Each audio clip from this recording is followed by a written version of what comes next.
Hello everyone, আসসালামু আলাইকুম। ইচ্ছে রান্না থেকে আমি আশুরা। আপনারা সবাই কেমন আছেন? আমি আলহামদুলিল্লাহ ভালোই আছি। আমার আজকের ব্লগটি সকাল থেকে শুরু। বাহিরে অনেক রোদ, যেন সকাল 6টা যখন বাজে তখন থেকে এত পরিমাণ রোদ বাহিরে, মনে হয় যেন 8টা বেজে গেছে। যাই হোক, উঠে আমি আগে ফ্রোজেন পরোটাটা খুঁজছিলাম।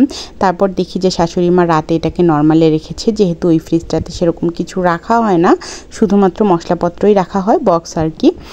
তো এগুলো বের করে রেখে আমি যাচ্ছি চাবি নিয়ে মুরগির খোয়ারা খুলে দিতে। তো মুরগিদেরকে আমাদের আগেও খাবার দাবার দিতে হয়, তো ওদেরকে খাবার দিয়ে এটা আমি প্রায়ই করি। যেই দিন দেখি যে সকালে নাস্তার কোনো ঝামেলা থাকে না, সেই দিন এই কাজটা আমি সেরে ফেলি। তো যেহেতু পরোটাটা ফ্রোজেন করা ছিল, আমি পরোটাটা ভাজতে দিয়েছি, ওদিক থেকে চাটা রেডি করে নিয়েছি। যেহেতু একটুখানি ডিমের তরকারি করব টমেটো দিয়ে, আর মিষ্টি আছে, আমার শ্বশুরাব্বু মিষ্টি দিয়ে পরোটা পছন্দ করেন খেতে।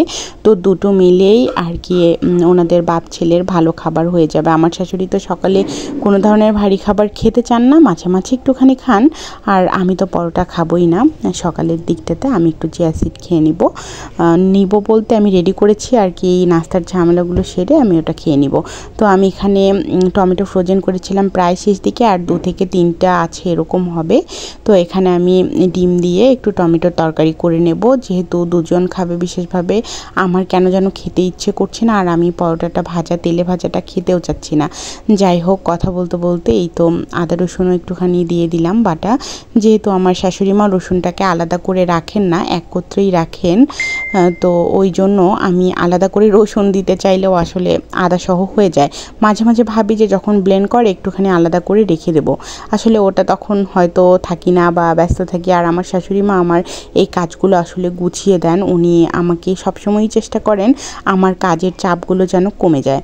যেহেতু উনি আল্লাহর রহমত এখনও সুস্থ, চলাফেরা ভালো বেশ করতে পারেন, আমাকে যথেষ্ট হেল্প করেন কাজে। আমি রান্না করলে সে একটু কাটাকুটিও আমাকে করে দেয়, ধোয়াধাই করে সব রেডি করে দেয় যেন আমার রান্নাটা দ্রুত শেষ হয়। বা আমি রান্না করছি এর ফাঁকেই দেখা যায় যে সে মাঝামাঝিগুলো করে নেয়, এভাবেই হয় আর কি। এর জন্য আমার একটু ঝামেলাটা কমই হয়। তো এখানে মুরগির চামড়াটা অনেক কষ্ট করে শাশুড়ি মা পরিষ্কার করেছেন। তো এর মধ্যে এই যে গলার দিকটা, আবার কিছু মুরগির হাড়গোড় ছিল মাথা, এগুলো দিয়ে আমি রান্না করছি।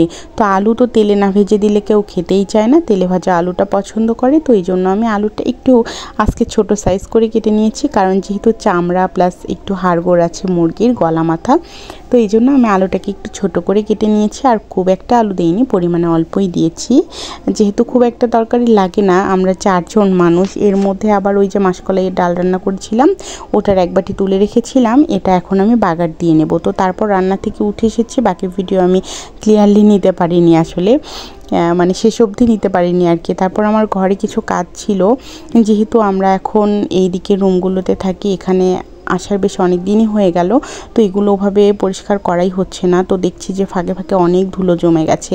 তো ভাবছি আজকে যেহেতু রান্নাবান্নার ঝামেলা কম, ওদিকটা শাশুড়ি মাই দেখছেন, তো আমি কিছু রুমের কাজ করে নিই। তো এই আমার কাজের ছোট ছোট কিছু ক্লিপ এখানে আমি রেখে দিয়েছি, তো এগুলো আপনাদের সাথেই শেয়ার করছি।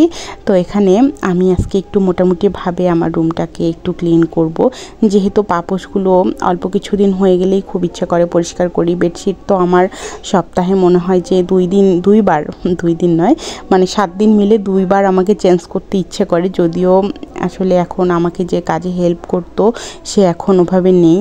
এই যে আমি কিন্তু গান শুনতে শুনতে একটুখানি কাজ করছিলাম।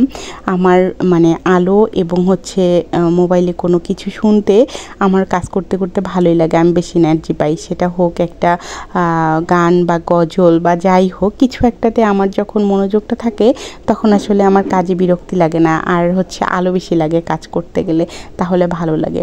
তো বলছিলাম যে আমাকে কাজে হেল্প করে, সে তো ঢাকা চলে গিয়েছে বিভিন্ন ঝামেলার কারণে। যাই হোক, এখন তো আমার ভীষণ অসুবিধা হয়ে গেছে, আমি তো তাকে যখন তখনই একটুখানি ডাকলেই পেতাম, খুব সুবিধা হতো। এখন দেখা যায় যে অন্য কাউকে আসলে ওভাবে নেওয়া হয় না বা মন মতো হয়ও না, আর সবার সঙ্গে আসলে ওরকম আন্তরিকতাটা আসলে হয় না।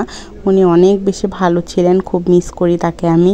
উনি থাকলে আমার এই কাজগুলোতে অনেক হেল্প হতো। তো যাই হোক, কথা বলতে বলতে আমি কাজগুলো গুছিয়ে নিয়েছি। তারপরে যে কিছুখানি পর্দা ভিজিয়েছি, বেশি ভিজাইনি, যেহেতু আমার রুমে অনেকগুলো পর্দা, তো অনেকটা ভিজিয়েছি। এগুলো আজকে পরিষ্কার করব। ঘর মোছা শেষ, কিন্তু গোছাগাছি কিন্তু বাকিই রয়েছে। তো ভাবলাম যে আগে পর্দা ধুয়ে দেই, রোদে শুকিয়ে যাবে, তারপর বাকি কাজ করব। মেঘ গুড়গুড় করছে, পর্দা উঠিয়ে নিয়েছি। তো আজকের ভিডিওটি এই পর্যন্তই। সবাই ভালো থাকবেন। আল্লাহ হাফেজ।